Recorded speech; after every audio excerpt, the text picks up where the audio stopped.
কথা নাই বার্তা নাই, বাংলাদেশের মিডিয়াতে দেখা যাচ্ছে আমেরিকা বিরোধী খবর প্রচার করছে। কি বলে, বেতন নেই, খাবারও নেই, আমেরিকার পতনের শুরু। কি অদ্ভুত ব্যাপার, তাই না? এই বাংলাদেশের মুমিন মুসলমানদের স্বপ্ন আমেরিকায়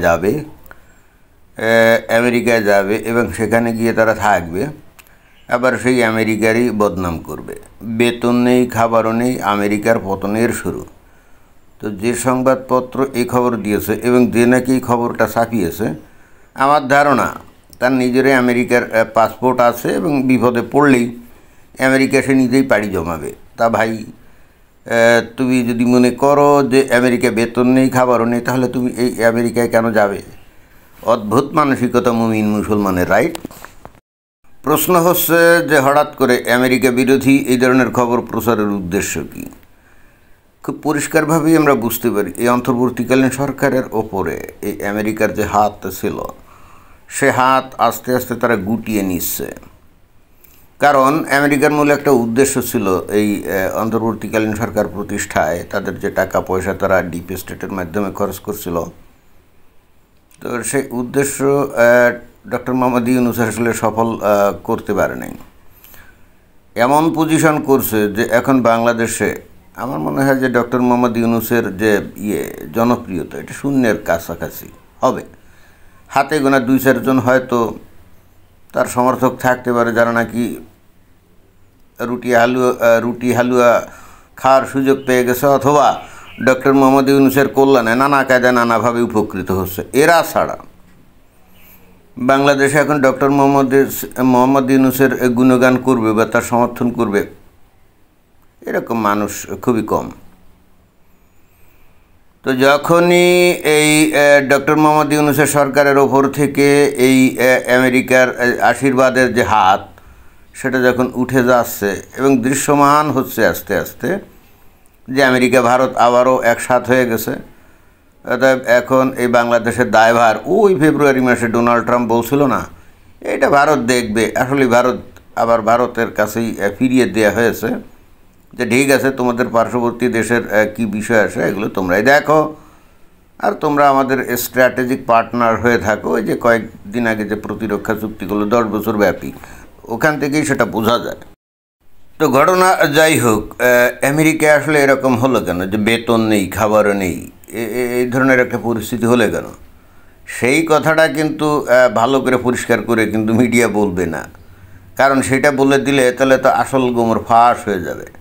এইখানে মূল বিষয় হচ্ছে এই ডোনাল্ড ট্রাম্পের নিয়ন্ত্রিত সরকারে, অর্থাৎ ডোনাল্ড ট্রাম্পের সরকারে আমেরিকাতে 2টা কক্ষ আছে আইন পরিষদের। তার মধ্যে নিম্ন কক্ষ হলো কংগ্রেস আর উচ্চ কক্ষ হলো সিনেট। তো বার্ষিক বাজেট যখন তৈরি হয় তখন উভয় কক্ষেই শুধুমাত্র সংখ্যাগরিষ্ঠ ভোটে অনুমোদন করালে হয় না, সংখ্যাগরিষ্ঠের থেকে আরও একটু বেশি লাগে। এখন যদিও উভয় কক্ষে এই ডোনাল্ড ট্রাম্পের যে দল রিপাবলিকানের আধিক্য আছে, সংখ্যাগরিষ্ঠতা আছে, কিন্তু ওই একটা বিল একেবারে নিরঙ্কুশ পাশ করে আনতে গেলে যে সংখ্যাগরিষ্ঠতা থাকা দরকার ওই পরিমাণ নাই, কিছুটা কম আছে, আর সেখানেই বাড়ছে জ্ঞানদাম। এই ডেমোক্র্যাট দল যারা, মানে ডোনাল্ড ট্রাম্পের বিরোধী, তারা তো ভয়ঙ্কর রকমভাবে ডোনাল্ড ট্রাম্পের কর্মকাণ্ডের সমালোচনায় মুখর, এবং তাদের বক্তব্য হচ্ছে যে ডোনাল্ড ট্রাম্পের এই যে বাজেট, এটা আমরা সমর্থন করব না, ব্যাস। এবং এটার একটা পর্যায়ে এই যেহেতু বিল পাস হয় নাই, অর্থাৎ সরকার চালনার জন্য যে টাকা পয়সা, একেবারে খুব ইমার্জেন্সি কিছু ডিপার্টমেন্ট ছাড়া বাকি যে সরকারি কর্মকর্তা কর্মচারী, তাদের বেতন কিন্তু বন্ধ হয়ে গেছে, যেহেতু বাজেট পাস হয় নাই, তো বেতন দিবে কোথা থেকে? এবং এইটা বেশ কিছুদিন চলছে, অচল অবস্থা। এটা কিন্তু আমেরিকাতে নতুন না, এটা বহু বছর ধরে প্রায় প্রত্যেক সরকারের আমলে এই ধরনের ভেজাল কিছুদিন চলে। কারণ ওই ধরনের নিরঙ্কুশ সংখ্যা গরিষ্ঠতা উভয় কক্ষে যে দলের প্রেসিডেন্ট ক্ষমতায় যাক, সেটা হলে পায় না পাওয়ার কারণে এখানে কোনো দলই নিরঙ্কুশ ক্ষমতা ভোগ করতে পারে না। কংগ্রেস এবং ওই সিনেটে যেহেতু বিরোধী দলের লোকজন বেশ ভালোই থাকে, সেখানে তাদেরকে সমঝে চলতে হয় এবং তাদের দাবি দেওয়ার প্রতি কিন্তু সমর্থন মানে সহানুভূতিশীল থাকতে হয়। তো এখন ডোনাল্ড ট্রাম্প তো ওইগুলো করতে রাজি না, এবং যে কারণে হচ্ছে অচল অবস্থা মোটামুটি বেশ কিছুকাল ধরে চলছে। এখনও কিন্তু বাজেট পাস হয় নাই, আর ওই কারণে যেহেতু সরকারি কর্মকর্তা কর্মচারী যেগুলো আছে তাদের বেতন দেওয়া যাচ্ছে না, এই তারাই অবশেষে এই বেতন নাই, খাবারও নেই, এই তারা এসে যে ফুড ব্যাংকের এই যে লাইন দিচ্ছে, এই যে খাবার টাবার দেওয়া হচ্ছে সেইগুলো নিয়ে যাচ্ছে।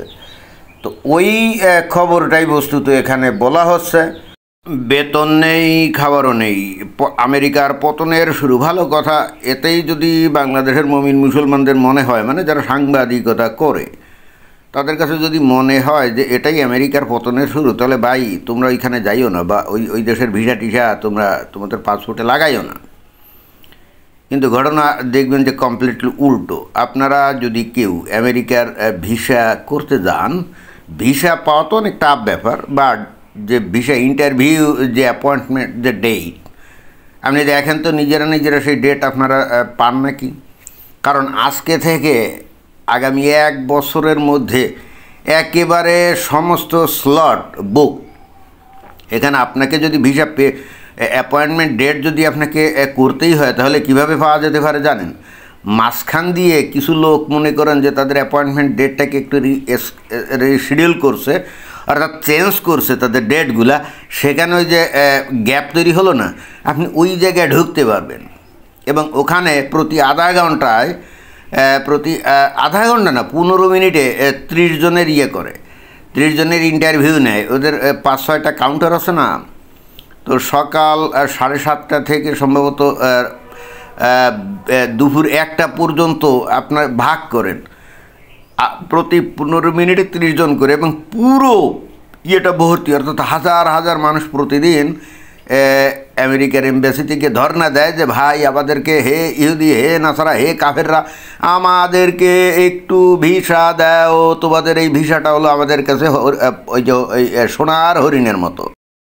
যেহেতু বাংলাদেশের লোকজন প্রপার ওয়েতে আমেরিকান এমবাসি থেকে ভিসা পায় না, এবং সম্ভবত বর্তমানে ভিসা এত বেশি মারাত্মক কড়াকড়ি, শতকরা 5 জন লোকও ভিসা পায় বলে মনে হয় না। একেবারে যারা জেনুইন ট্রাভেলার তারা হয়তো ভিসা টিসা পায়, আর সরকারি লোকজন হয়তো পায়। এর বাইরে সাধারণ পাবলিক এরা ভিসা টিসা পায় না। এবং ইন্টারেস্টিং ব্যাপার হচ্ছে যেহেতু প্রপার হতে ভিসা পায় না, তাহলে বাংলাদেশের মানুষদের তো টারজান ভিসার অভাব নেই, তাই না? টারজান ভিসা বোঝেন তো, নদী, খাল, সাগর, মরুভূমি, তারপরে জঙ্গল পাড়ি দিয়ে, তারপরে ওই মেক্সিকোর সীমান্ত দিয়ে আমেরিকার মধ্যে প্রবেশ। এখন ডোনাল্ড ট্রাম্প তো খেপে গেছে, এগুলাকেও ওই রাউন্ড আপ করে তারপরে ওই যে বেড়ি টেড়ি দিয়ে হাতে হাত কড়া লাগিয়ে ফেরত পাঠাচ্ছে। তার মধ্যে অবশ্য ভারতীয় কিছু লোকজনও আছে, এমন না যে ভারতীয় লোকজনরা একেবারে মানে পুরা পুত পবিত্র, এরকম না। বাংলাদেশের মানুষ ভয়ঙ্কর ধর্মোন্মাদ হলেও একই সাথে তারা কিন্তু ভয়ঙ্কর দুঃসাহসী অভিযাত্রী। বাংলাদেশে এখনই কোনো ওই যে দালাল, ওই যে পোলাপান যেগুলো সারাদিন আল্লাহ বিল্লাহ সোবহান আল্লাহ এগুলো বলে ইয়ে করে না, নামাজ পড়ে 5 ওয়াক্ত একেবারে ভালো মতো, ইয়াং পোলাপান, তাদেরকে যদি বলা হয় এই শোন যাবি আমেরিকাতে যাবি, 15 লাখ বা 20 লাখ টাকা লাগবে, এইভাবে যাইতে হবে, দেখবেন যে একেবারে ভাল দিয়ে পড়ছে, কত লোকজন যে রেডি হয়ে যাবে। আর এদের ফাঁদে পড়ে আপনারা তো জানেন, বিভিন্ন সময় বিভিন্ন কাহিনী আমরা শুনি, যে ওদিকে আর গেলাম না। আমার ক্লিয়ার কাট বক্তব্য, যে দেশকে তোমরা ধর্মীয় আদর্শের কারণে ঘৃণা করো, অপছন্দ করো, যাদেরকে তোমরা লানত দাও, আল্লাহর কাছে অভিশাপ কামনা করো যে এই সমস্ত দেশগুলোকে ধ্বংস করে দাও, রাইট? সেই দেশে তোমরা যাও কেন? তোমাদের লজ্জা, শরম, আত্মসম্মান বলে কোনো কিছু নাই। এবং যেহেতু আত্মসম্মান বলে কোনো কিছু নাই, এবং বাংলাদেশের মুমিন মুসলমানরা সারাদিন আল্লাহ বিল্লাহ করার পরও বিভিন্ন দেশে গিয়ে আর ফেরত আসতে চায় না, এর ফলে হচ্ছে কি এদেরকে বিভিন্ন দেশ এখন আর ভিসা দেয় না, দিতে চায় না। এমনকি ভিয়েতনামের মতো দেশ ভিসা দেয় না। অদ্ভুত ব্যাপার, তাই না? ভিয়েতনামের মতো দেশ ভিসা নিষেধাজ্ঞা জারি করেছে, দৌড় এইগুলো ফালতু পাবলিকদেরকে আর ভিসা দেবো না। এরপরেও কিন্তু বাংলাদেশের মমিন মুসলমানের লাজ লজ্জা শরম এগুলো কোনো কিছুই নাই। এই হলো অবস্থা। মানে ধর্মীয়ভাবে ধর্ম না হলে কাণ্ড জ্ঞান আত্মসম্মান এগুলো আর কোনো কিছু থাকে না।